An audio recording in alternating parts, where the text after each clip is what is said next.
محمد والله إني أشوف النار الحين، والله إني أشوف النار الحين.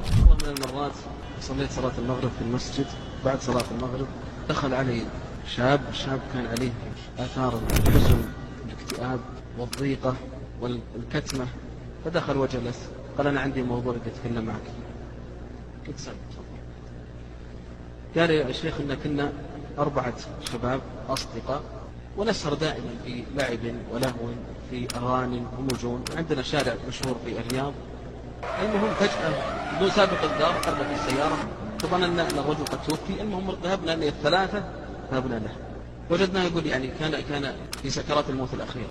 قلنا له يا فلان يا فلان يا فلان يا فلان. قال يا ويلك يا فهد، يا ويلك يا فهد، يا ويلك يا ناصر، يا ويلك يا محمد، والله إني أشوف النار الحين، والله إني أشوف النار الحين.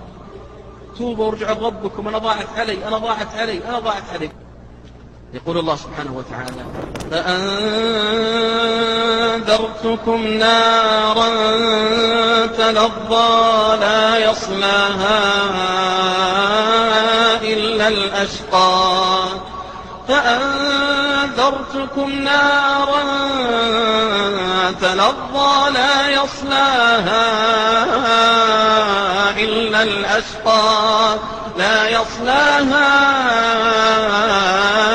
إلا الأشقى الذي كذب وتولى.